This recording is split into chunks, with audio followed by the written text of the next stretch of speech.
Assalamualaikum warahmatullahi wabarakatuh. Perkenalkan nama saya Muhammad Wisnu Pramoseto dari Prodi Teknik Kimia Bahan Nabati dengan nomor BP 2412020. Nah, pada kesempatan kali ini saya akan menjelaskan tentang penurunan rumus reaktor batch CSTR dan PFR.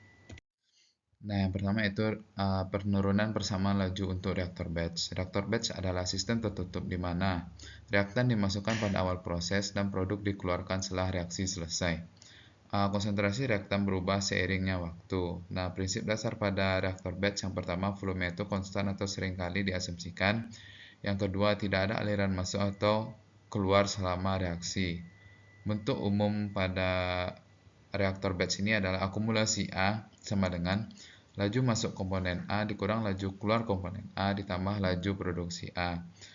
Nah, rumus penurunan pada reaktor batch ini adalah laju perubahan jumlah mol A per perubahan terhadap waktu sama dengan laju reaksi komponen A dikali volume reaktor.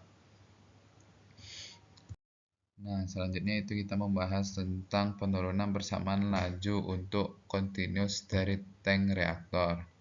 Nah, continuous stirred tank reaktor adalah reaktor di mana reaktan secara terus-menerus dimasukkan dan produk secara terus-menerus dikeluarkan.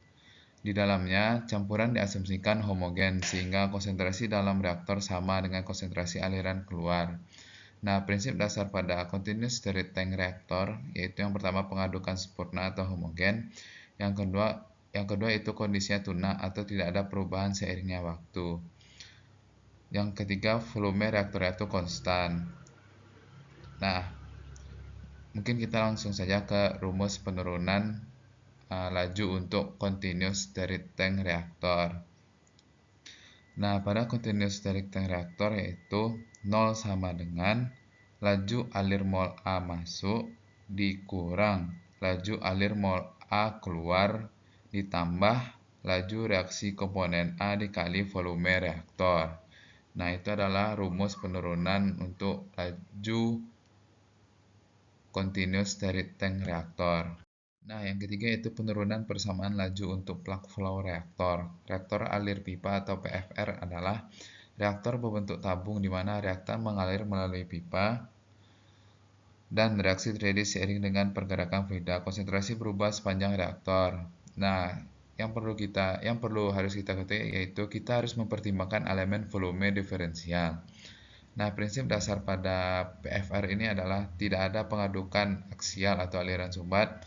Lalu konsentrasi bervariasi di sepanjang reaktor, dan yang ketiga itu kondisinya tunak. Nah, untuk rumus penurunan persamaan laju untuk PFR yaitu laju alir mol A dikurang buka kurung laju alir mol A pada satu titik ditambah perubahan laju alir mol A tutup kurung ditambah laju reaksi komponen A dikali perubahan elemen volume reaktor sama dengan 0.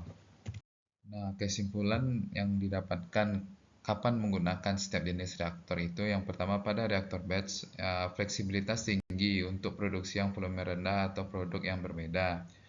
Yang kedua, mudah untuk mengontrol kondisi reaksi. Yang ketiga, cocok untuk reaksi dengan waktu, reaksi lama atau produk bernilai tinggi. Dan yang terakhir, biaya awal rendah. Pada continuous stirred tank reaktor, yang pertama, pengoperasian berkelanjutan, cocok untuk produksi skala besar. Dan yang kedua, kontrol suhu yang baik karena pengadukan homogen. Yang ketiga, biaya operasional lebih rendah untuk produksi besar. Dan yang terakhir, konversi per volume rendah dibandingkan plug flow reaktor untuk reaksi yang sama. Nah, pada poin plug flow reaktor yang pertama, efisiensi tinggi untuk reaksi cepat dengan konversi tinggi per volume. Yang kedua, cocok untuk produksi skala besar dan laju alir tinggi. Yang ketiga, tidak ada masalah pencampuran balik atau back mixing. Dan yang terakhir, sulit untuk mengontrol suhu secara isotermal. Nah, mungkin itu saja yang dapat saya sampaikan. Saya akhiri. Wassalamualaikum warahmatullahi wabarakatuh.